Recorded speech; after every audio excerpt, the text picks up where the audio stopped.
அரசியலில் ஏதாவது திடுக்கிடும் திருப்பங்கள் நடந்துச்சுன்னா நம்ம அமைதிப்படை படத்தை உதாரணமாக காமிச்சு பேசுகிறத கேட்டிருக்கோம். ஆக்சுவலாக இந்த அமைதிப்படைங்கிறது ஒரு பெஞ்ச்மார்க் படமாக இருந்திருக்கு. முக்கியமாக அந்த அமாவாசைங்கிற கேரக்டரை தமிழகத்தில் சில தலைவர்களுக்கு பொருத்தி பார்த்து சந்தோஷப்பட்ட குட்டி தலைவர்கள்லாம் உண்டு. பல பொதுக்கூட்டங்களில் இந்த அமைதிப்படை அமாவாசை மாதிரி ஆள் இவர் அப்படின்லாம் சொல்லி பயங்கரமாக சிரிக்க வைப்பாங்க. ஸோ இப்படிப்பட்ட சூழ்நிலையில் இந்த அமைதிப்படை படத்தையே புஷ்பா படம் அடித்து காலி பண்ணிடுச்சு. நேற்று சட்டசபையில் புஷ்பா பட பாணியில் அரசு நடக்குது அப்படின்னு ஒரு வார்த்தையை உதயநிதி சொன்னார். அது பயங்கர வைரலாக மாறிடுச்சு. ஆக்சுவலாக அவர் என்ன சொல்ல வந்தாருன்னா, முதல்வர் விஜய் அவர்கள் ஒரு ஒரு உடைக்கப்பட்ட கட்சியினுடைய ஒரு பிரிவு தலைவரை போய் பார்க்குறாரு. அவர் போகிறதுக்கு முன்னாடி அங்கே போய் ஒரு சோஃபா இறங்குது. இது புஷ்பா பட பாணியில் இருக்குது அப்படின்னு அப்படி மேலோட்டமாக சொல்லிட்டு போயிட்டார். ஆனால் இந்த புஷ்பா படத்தை பார்த்தவர்களுக்கு அவர் என்ன சொல்ல வர்றாரு அப்படிங்கிறது நல்லாவே புரியும். என்ன அப்படின்னா, புஷ்பாவில் அந்த கதையை சும்மா ஒரு வரியில் சொல்லிடுறேன். ஒரு பெரிய ரவுடி அவன் முதலமைச்சரோடு ஒரு ஃபோட்டோ எடுத்துக்கணும் அப்படின்னு ஆசைப்பட்டு போவான். தன்னுடைய மனைவியையும் கூப்பிட்டு போவான். இப்போ அங்கே போகிற இடத்துல அவனை ரவுடிங்கிற ஒரே காரணத்தினால அந்த முதலமைச்சர் அவனோட ஃபோட்டோ எடுத்துக்கிறதுக்கு கொஞ்சம் தயங்குறது என்ன வேணான்னு விடுவார். இதில் பயங்கர ஹர்ட் ஆனவன் முதலமைச்சரையே மாற்றி விட்ருவான். இதுதான் அந்த கதையினுடைய மைய கருத்து. இந்த எப்படி முதலமைச்சரை மாற்றுறான் அப்படின்னா, கட்டுக்கட்டாக பணத்தை சோஃபாவில் அடுக்கி அந்த எம்எல்ஏக்கள் அதாவது புதிய முதல்வரை தேர்ந்தெடுக்க போகிற எம்எல்ஏக்களுக்கு அந்த சோஃபாக்கள் போகும். இதுதான் அந்த சம்பவம். இப்போ உதயநிதி என்ன சொல்ல வர்றாரு அப்படிங்கிறத நீங்கள் ஈஸியாக புரிஞ்சுக்கலாம். ஆனால் நமக்கு ஒரே ஒரு சந்தேகம் என்ன அப்படின்னா, அதற்கு முதல் நாள் தான் விடுதலை சிறுத்தைகள் அலுவலகத்துக்கு போகிறதா இருந்தார் முதல்வர் விஜய். அப்போது அவர் போகிறதுக்கு முன்னாடி அங்கே ஒரு சோஃபா செட்டு இறக்கப்பட்டது. ஆனால் உதயநிதி அவர்கள் பேசும்போது என்ன சொல்கிறாரு அப்படின்னா, சிவி சண்முகம் வீட்டுக்கு போன சோஃபா செட்டை மட்டும்தான் சொல்கிறாரு. ஏற்கனவே விடுதலை சிறுத்தைகள் ஆஃபீஸ்க்கு ஒரு சோஃபா செட்டு போச்சே, அது ஏன் அப்படின்னு அவர் கேட்கணும்ல. நியாயமான ஆளாக இருந்தால் கேட்கணும்ல. ஏன்னா அங்கே ஒரு தவறு நடந்திருக்கு அப்படின்னு அவர் ஒத்துக்கிட்டாருன்னா, இங்கேயும் ஒரு தவறு நடந்திருக்குன்னு நம்ம ஒத்துக்கலாம். இங்கே ஒரு தவறு நடந்திருக்குன்னு உதயநிதி நம்பினாருன்னா, அங்கே ஒரு தவறு நடந்திருக்குங்கிறதையும் அவர் நம்பணும். இதுதானே அரசியல் யதார்த்தம். ஆனால் இதை புரிஞ்சுக்காமலாம் சொல்ல முடியாது, நல்லா புரிஞ்சுக்கிட்டு தான் பேசுகிறாரு அவர். முதல்வர் விஜய் மீது ஒரு பெரும் பழியை இந்த மக்கள் மத்தியில் வைக்கணும்னு அவங்க நினைக்கிறாங்க. எதிர்க்கட்சிகள் செய்கிற வேலை தான் அது. அதை நம்ம தவறுன்னு சொல்ல முடியாது. ஏன்னா அரசியல் சதுரங்கத்தில் காய்கள் வெட்டப்படணும், அது ஒன்று தான் அரசர்களுடைய ஒரே லட்சியமாக இருக்கும். அப்படி தான் முதல்வர் விஜய் சில காய்களை இங்கே நகர்த்திருக்கிறார். அப்படி தான் அதை நம்ம எடுத்துக்கணும். நீ நேர்மையார், நீ தூயாட்சின்னு சொன்னிய அப்படின்னா எல்லோரும் தான் சொல்கிறாங்க. இப்போ முன்னாள் முதல்வர் ஸ்டாலின் அவர்கள் கூட என்ன சொன்னார், என்னுடைய சொத்து 6,3 கோடி அப்படின்னு சொல்கிறாரு. யாராவது நம்ப முடியுமா? எனக்கு காரே இல்லை அப்படின்னாரு. யாராவது நம்ப முடியுமா? இதை உதயநிதி விமர்சித்து பேசுவாரா, எங்கள் அப்பா அப்படி சொல்லிட்டாரு அப்படின்ட்டு? அப்படி கிடையாது. இங்கே அரசியலில் தூய சக்தின்னு நான் சொன்னேன்னா, தூய சக்தின்னு மக்கள் முழுசாக நம்பிடுவாங்கன்னு தெரிஞ்சால் சொல்கிறாங்க. அப்படி கிடையாது.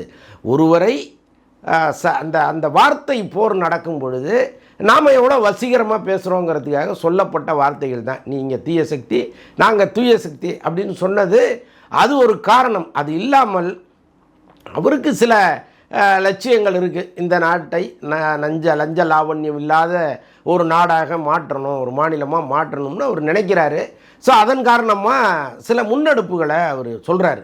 ஸோ அதுதான் தீய சக்தி தூய சக்தின்னு மாறிச்சே தவிர, நீ இப்படி சொன்னிய, அப்போ நீ இப்படி பண்ணுறிய அப்படின்னா, நான் அங்கே வந்தால் தானே நான் நினச்சதை செய்ய முடியும்.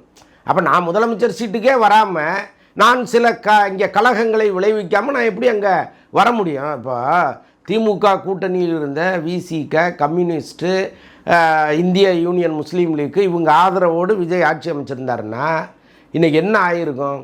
எப்போ பார்த்தாலும் நோண்டிக்கிட்டே இருப்பாங்க, சட்டை பிடிச்சி பின்னாடி இழுத்துகிட்டே இருப்பாங்க, கிள்ளிக்கிட்டே இருப்பாங்க.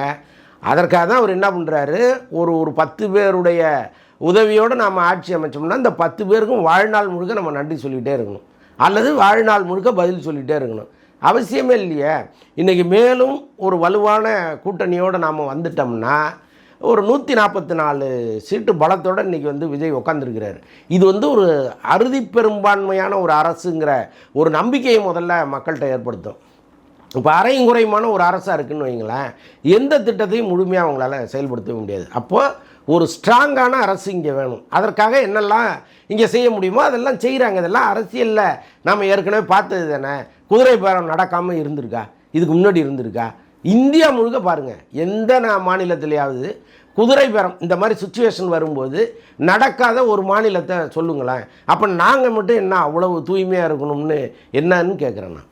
அவர் தூய்மையாக இருந்தாரா இல்லையான்னு எனக்கு தெரியாது. ஒருவேளை பெட்டிகள் மாற்றப்படாமல், ஸ்வீட் பாக்ஸுகள் கொடுக்காமல், சோபாவுக்குள் ஒன்றுமே இல்லாமல் வெறும் பஞ்சு மட்டுமே இருந்து இது நடந்திருக்கலாம், நமக்கு தெரியாது. ஏன்னா இப்போ அங்கிருந்து வந்த அந்த எம்எல்ஏக்களுக்கு ஒரு முக்கியமான கேபினெட்லாம் தருவதாக ஒரு முடிவு பண்ணியிருக்கிறாங்க. அது இல்லாமல் வாரியங்கள் தரதாக பேசியிருக்காங்க. இதை தாண்டி அங்கே என்ன சோபாவுக்குள்ளே வச்சு அனுப்ப போகிறாங்க? பதவிகள் தராங்க, அவ்வளோதான். இதை புரிஞ்சுக்காமல் ஒரு ஒரு ஒரு ஒரு பிம்பத்தை இங்கே விதைக்கிறது இருக்குல்ல. இப்போ ஏற்கனவே இங்கே ஒன்று விதைச்சாங்க விஜய் மீது. அவர் ரொம்ப மோசமானவர், அவரை வந்து நீங்கள் சந்திக்கவே முடியாது, அவர் அப்படிப்பட்டவர் இப்படிப்பட்டவர், அவர் கட்சியில் இருக்கிறவங்களாம் தற்கூரி அப்படின்லாம் பயங்கரமாக ஒரு அண்டர் எஸ்டிமேட் பண்ணி பண்ணி பண்ணி இந்த மக்கள் வந்து அவரை மதிக்கவே கூடாதுன்னு ஒரு சூழ்நிலையை கிரியேட் பண்ணாங்க. ஆனால் என்னாச்சு? உளவுத்துறை கணிப்பு கூட தப்பாக போச்சு. அவங்களாலே கணிக்க முடியல விஜய் தான் ஆட்சிக்கு வருவார்னு. அப்போ எல்லாருமே கமுக்கமாக எல்லாத்தையும் வேடிக்கை பார்த்துட்டு, இவ்வளவு பேசுகிறீங்களா அந்த தம்பியை, வைக்கிறேன் பாரு உங்களுக்குன்னு பெரிய ஆப்பா வச்சுட்டாங்க. ஸோ அதற்கப்புறமும் நாங்கள் தான் வந்து ரொம்ப நேர்மையானவர்கள், விஜய் வந்து ரொம்ப ஒரு போலித்தனமானவர் அப்படிங்கிற ஒரு பிம்பத்தை இங்கே கட்டமைக்க வரீங்க. மக்கள் எல்லாத்தையும் பார்த்துட்டு தானே இருக்காங்க. இந்த வருஷத்து அரசியலையை பார்க்குறாங்க. அவங்களுக்கு நினைவு தெரிந்த நாள்லேருந்து இங்கே என்னென்ன தில்லாலங்கடிகள் தில்லு முள்ளுகள் நடக்குதுன்னு தொடர்ந்து பார்த்துட்டு தானே இருக்காங்க. ஸோ அப்படி இருக்கும்போது இதை சொல்லி அவரை கவுத்து விட்ற முடியுமாங்கிறது மிக முக்கியமான கேள்வியாக இருக்குது. நேற்று உதயநிதி வந்து சட்டசபையில் ஃபயர் விட்டார், உதயநிதி கதற விட்டார் பாருங்க அப்படின்லாம் பல பேர் சொல்கிறாங்க. உள்ளபடியே அவருடைய ஸ்பீச் சூப்பர், அதில் ஒன்றும் மாற்று கருத்தே கிடையாது. ஆனால் அவரும் எழுதி வச்சுட்டு தான் வந்து படித்தார். இப்போ விஜய் எப்படி எழுதி வச்சுட்டு படிக்கிறாருன்னு ஒரு பெரிய விமர்சனத்தை இவங்க சொன்னாங்களோ, உதயநிதியும் எழுதி வச்சுட்டு தான் அங்கே படித்தார். ஆனால் அதை வந்து விஜயை விட பிரமாதமாக ப்ரெசன்ட் பண்ணிட்டாருன்னு வேணுன்னா நீங்கள் எடுத்துக்கலாமே தவிர, அவர் ஏதோ மனதிலிருந்து கற்பனையாக கலைஞர் மாதிரி பேசினார் அப்படிங்கிறதெல்லாம் யாராலும் ஏற்றுக்க முடியாது. யாரோ ஒருத்தர் ரொம்ப அழகாக அந்த ஸ்பீச்சை ரெடி பண்ணி கொடுத்துருக்குறாங்க. அதில் தான் இந்த புஷ்பா கதையெல்லாம் சொல்லி அவர் வந்து கதரை விட்டாருன்னே வச்சிங்களேன். உங்கள் கருத்துக்கே நம்ம உடன்பட்டுருவோம். ஏன்னா அதில் உங்களுக்கு ஒரு சந்தோஷம் வருதுன்னா சந்தோஷமாக இருந்துட்டு போங்களேன். ஆனால் அங்கு நடத்தப்பட்டது என்னென்னா, முதலமைச்சர் மீதான நம்பிக்கை ஓட்டெடுப்பு. அப்போது அவர் வந்து அமைதியாக எல்லாரையும் தனக்கு ஓட்டு போட வச்சுட்டு யாரெல்லாம் எதிர்த்து வாக்களித்தார்கள்ங்கிறத பார்த்துட்டு நாம் பெரும்பான்மையாக வந்துட்டோமாங்கிற ஒரு கட்டத்தில் தான் அங்கே உட்காந்துருக்கிறார். இப்போ உதயநிதி அந்த உரையை வாசிச்சுட்டு வெளியில் போயிட்டார். போன பிறகு என்னத்தை பதில் சொல்ல முடியும்? நீங்கள் அவர் பேசிகிட்டு இருக்கும்போதே எந்திரிச்சு இவர் பதில் சொல்லிகிட்டு இருந்தாருன்னா அந்த விவாதம் வந்து சாயங்காலத்துக்குள்ளே முடியவே முடியாது. அவர் ஒன்று சொல்ல, இவர் ஒன்று சொல்ல, அதுக்கப்புறம் பிரேமலதா பேசுனாங்க. அப்போ அவங்க ஒன்று சொல்ல, இவர் ஒன்று சொல்ல, வன்னியரசு ஒன்று சொல்ல, இவர் ஒன்று சொல்ல, இப்படி வந்து அந்த விவாதமாக அது மாறி கடைசியில் எங்கே போய் நிற்கும்? ராத்திரி 10 மணி வரைக்கும் சபை நடந்திருக்கும். அது தேவையா? அப்போது உரிய காலத்திற்குள் அந்த விவாதங்கள் முடிக்கப்படணும் அப்படிங்கிறது தான். உரிய காலத்தில் அரசின் மீதான நம்பிக்கை ஓட்டெடுப்பு குறித்து தலைவர்கள் பேசுகிறாங்க, அவங்களுடைய கருத்தை முன்வைக்கிறாங்க, அவ்வளோதான். அதில் குறுக்க எந்திரிச்சு அவர் எப்படி பேச முடியும்? வீட்டுக்கு போய் எனக்கு பதில் சொன்னார் அப்படின்னு அதை ஒரு பிரச்சனையாக கிளப்புறாங்க. என்னுடைய கேள்விகளுக்கு அங்கேயே பதில் சொல்லாமல் வீட்டிற்கு போய் என் பதில் சொன்னார் அப்படிங்கிறாங்க. இன்னொன்று வந்து, இப்போ நீங்கள் எல்லாமே பழுத்த அரசியல்வாதிகள். இப்போ அங்கே உட்காந்துருந்த அவ்வளவு பேரும் பழந்துன்னு கொட்டை போட்டவங்க, உதயநிதி உட்பட நான் சொல்கிறேன். ஏன்னா கடந்த 5 ஆண்டுகளில் அவர் வந்து தினந்தோறும் சட்டசபையை பார்த்துட்டாரு, இந்த அரசியலை பார்த்துட்டாரு, ஒரு விஷயத்தை எப்படி எதிர்கொள்கிறாங்க அப்படிங்கிறது எல்லாமே அவருக்கு தெரியும். விஜயை பொறுத்தளவுக்கு இப்போ தான் நர்சரி ஸ்கூலில் கொண்டு வந்து அந்த குழந்தைய விட்டுட்டு போயிருக்கிறீங்க. அது பேந்த முடிக்கத்தான் செய்யும். அதுக்கு தான் அவர் சொல்கிறாரு, ஒரு 6 மாதம் டைம் கொடுங்க, என்னை கொஞ்சம் இயங்க விடுங்க அப்படின்னு நாளே சொன்னார் இல்லையா? நீங்கள் என்ன பண்ணுறீங்க? மன ரீதியாக துன்புறுத்துறீங்க. இப்போ அங்கே உட்கார வச்சுக்கிட்டு ஆளுக்கு நீங்கள் பேசுகிறதெல்லாம் கேட்கும்போது ஒரு மனிதனுக்கு எப்படி இருக்கும்? அதுவும் வந்து சினிமாவில் அவரை வந்து அப்படி பொத்தி கொண்டு வந்து அங்கே உட்கார வச்சுருக்காங்க. நீ ஏன் வந்த, நாங்களா கூப்பிட்டோன்னு கேட்பீங்க. அது இல்லை. இப்போ சினிமாவில் அவருக்கு தரப்படுகிற மரியாதை, ஒரு ஒரு ராஜாவாக வலம் வந்தவர் அவர் சினிமாவில். அவருக்கு முன்னால் எதிர்த்து பேசுகிறதுக்கு கூட சங்கடப்படுவாங்க. ஒரு டைரக்டரு ஒரு ரீடேக் கேட்குறதுக்கு கூட சங்கடப்படுவார். ஸோ அப்படி தான் வளர்ந்தவர் அவர். அவர் இங்கே கொண்டு வந்து உட்கார வச்சுட்டு பிரேமலதா மேடம் பேசுகிறாங்க, பயங்கரமாக இருக்குது. நல்ல வேலை விஜயகாந்துடைய ஆவி அவங்க உடம்புல பூந்துருச்சோங்கிற அளவுக்கு அவங்க பேசுகிறாங்க. அவ்வளோ வன்மையாக கடிந்து கொள்ள வேண்டிய அவசியம் என்ன இருக்குது? அவருடைய அரசியல் ஆலோசகராக ஒருத்தர் நியமிக்கிறாரு. அவர் ஜோசியராக இருந்துட்டார். அதுதான் பெரிய தப்பு. ஒருவேளை அவர் ஜோசியராகவே இல்லைங்க, ஆரம்பத்துலேருந்து அவர் கூடவே ட்ராவல் பண்ணுறாரு, சில கணக்குகளை போட்டு கொடுக்குறாரு, அல்லது அவர் ஜோதிடராக இருந்து வெளி உலகத்துக்கு அறியப்படாதவராக இருந்தார்னு வைங்களேன், நீங்கள் என்ன பண்ணுவீங்க? அப்போ அவர் என்ன நினைக்கிறாருன்னா, 2020 என்னோட ட்ராவல் பண்ணுறாரு, அவர் சொன்னதெல்லாம் நடந்திருக்கு, அவர் வகுத்து கொடுத்த கணக்கின்படி நான் இங்கே வந்து உட்காந்துருக்கேன்னு அவர் நினைக்கிறாரு. இனி வரும் காலங்களும் அவர் தன்னோடு இருந்தால் தனக்கு உறுதுணையாக இருக்கும்னு நினைக்கிறாரு. ஒரு பதவியை கொடுக்குறாரு. இதை நீங்கள் வந்து சொல்வதற்கு எல்லா உரிமையும் இருக்குது. ஒரு ஜோதிடரை எப்படிங்க அரசாங்க சம்பளத்தில் உட்கார வைக்கிறீங்க அப்படின்னு கேட்பதற்கு எல்லாருக்கும் நியாயம் இருக்குது. ஆனால் இந்த கேட்கிற விதம் இருக்குல்ல, அது வந்து வன்னியரசு பேசும்போது கூட ரொம்ப அழகாக சொன்னார். மூட நம்பிக்கைக்கு எதிராக ஒரு சட்டமே இங்கே கொண்டு வரணும் நீங்கள் அப்படின்னு அவர் சொன்னார். அதெல்லாம் ரொம்ப நியாயமானது. ஒரு முதலமைச்சருக்கு எவ்வளோ மரியாதை தர வேண்டுமோ அந்த மரியாதையோடு அந்த விஷயத்தை அவர் முன்வைத்தார். ஆனால் பிரேமலதா விஜயகாந்த் போன்றவர்கள் அவங்க பேசுகிற அந்த டோனு சாதாரணமாகவே அது வந்து பயங்கர பொன்னம்பலம் ரேஞ்சுக்கு இருக்கும். அவங்க வந்து அப்படி அங்கே ப்ரெசன்ட் பண்ணும்போது உள்ளபடியே அவர் அந்த கோபத்தை அடக்கிட்டு உட்கார்ந்தார் அப்படின்னு தான் நான் பார்த்தேன். அப்படி சொல்ல வேண்டிய அவசியம் இல்லை. அவங்களுக்கு என்ன வருத்தம்னா, நாள் வந்து எல்லா தலைவர்களையும் போய் பார்த்தாரு, சீமானை கூட போய் பார்த்துட்டாரு, ஆனால் என்ன வந்து பார்க்கலையே அப்படிங்கிற ஒரு எரிச்சல் அவங்களுக்கு இருக்கும்ல. ஸோ அதன் காரணமாக வந்து அவங்க அவ்வளோ பொங்கிட்டாங்கன்னு நான் நினைக்கிறேன். அப்புறம் இந்த ராதன் பண்டிட்டு வெற்றிவேல் ஒரு அரசியலில் வந்து நம்மை பற்றி சட்டமன்றத்தில் இவ்வளோ நேரம் பேசுவாங்கன்னு அவரே எதிர்பார்த்துருக்க மாட்டார். அவருடைய ஜாதக கட்டமே அவருக்கு சொன்னிச்சான்னு எனக்கு தெரியாது. ஆனால் அவரை பற்றி பல தலைவர்கள் அங்கே பேசுகிற மாதிரி ஒரு சுச்சுவேஷனாக அவர் கிரியேட் பண்ணி விட்டார். அதற்கப்புறம் இந்த நேரத்தில் நான் வந்து முதல்வர் விஜயை தான் ரொம்ப பாராட்டணும்னு நினைக்கிறேன். ஏன்னா எப்போவுமே எதிர்க்கட்சிகள் ஒரு கருத்தை சொன்னால் நீ என்ன சொல்கிறது, நான் என்ன கேட்குறதுன்னு நடந்துகிற முதல்வர்களை தான் நம்ம பார்த்துருக்கோம்.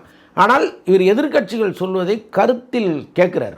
இப்போ அவருடைய முதல் கையெழுத்து வந்து அந்த மின்சார 200 யூனிட் இலவசம் பற்றி, அதில் ஒரு கிளாரிட்டி இல்லை. பல பேர் வந்து இது வந்து எப்படி என்னன்னு கேள்வி கேட்கும்போது உடனடியாக அதற்கு ஒரு விளக்கத்தை கொடுக்க சொன்னார். அதற்கப்புறம் இந்த வந்தே மாதரம் மேட்ரு, இந்த வந்தே மாதரம் விவகாரத்தில் தமிழ்த்தாய் வாழ்த்து 3வது இடத்துக்கு தள்ளப்பட்டது, இது ரொம்ப கண்டிக்கத்தக்கது அப்படின்னு பல பேர் சொல்லும் பொழுது, இனிமேல் அது போன்ற தவறுகள் வராமல் பார்த்துக்கிறேன் அப்படின்னு ஆதவ அர்ஜுனா விட்டு சொல்ல சொன்னார். அந்த அரசு வந்து அதை கேட்டுக்குது. உடனடியாக அதுக்கு என்ன ரெக்டிஃபை பண்ணணுமோ அதை பண்ணுறேன்னு அவங்க சொல்கிறாங்க. இதுதான் நல்ல சைன். இப்போ இந்த மாதிரி சொல்கிற ஒரு அரசை அழகாக முதுகில் தட்டி கொடுத்து, தம்பி இப்படி பண்ணுங்க அப்படி பண்ணுங்கன்னு சொல்வது தான் அனுபவம் வாய்ந்த எதிர்க்கட்சிகளுக்கு அழகு. அதை விட்டுட்டு என்ன அடிக்கிறது வந்து எந்த விதத்தில் நியாயம் இல்லை. இப்போ தான் வந்திருக்கிறார். இப்போ பாருங்கள், நீங்கள் அந்த பண்டிட் வெற்றிவேல் பற்றி ஒரு கருத்தை சொன்னீங்க, அந்த போஸ்டிங்கே ரத்து செய்யப்பட்டிருக்கு. ஸோ அதனால் நீங்கள் என்ன சொன்னாலும் அதில் சரியாக இருக்கிற பட்சத்தில் அவர் வந்து ஏற்றுக்கிறாரு. இன்னொரு பக்கம் பாசிட்டிவான நிறைய விஷயங்கள் நடந்துகிட்டே இருக்குது. நேற்று வந்து ஒரு பெண்மணி வீடியோ போட்டிருக்காங்க. அவங்க ஒரு ஸ்கூல் வச்சுருக்காங்க. அவங்க ஸ்கூலுக்கு பக்கத்தில் ஒரு டாஸ்மாக் கடை இருக்குது. இந்த கடையை அகற்ற சொல்லி நான் எத்தனையோ வருடங்களாக போராடினேன். இங்கே மாணவர்கள் எல்லாமே வீணாக போகிறாங்க அப்படிங்கிறதுக்காக நான் ரொம்ப போராடினேன். எந்த அரசும் அதை செய்யலை. இந்த அரசு வந்து உடனடியாக அதை செஞ்சிச்சு அப்படின்னு சொல்லி அவங்க வந்து அதை ஒரு வீடியோ எடுத்து போடுறாங்க.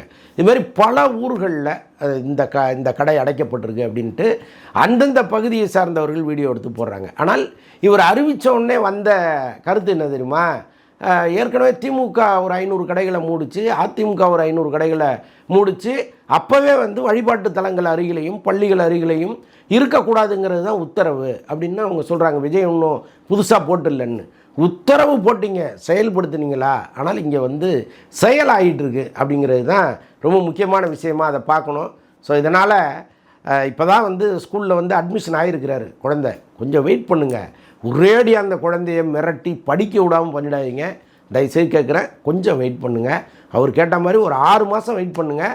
அதுக்கப்புறம் நீங்கள் என்ன பேசினாலும் அதற்கு சரமாரியான பதிலடியாக விஜயினுடைய ஸ்பீச் இருக்கும்னு நான் உறுதியாக நம்புகிறேன். காத்திருப்போம்.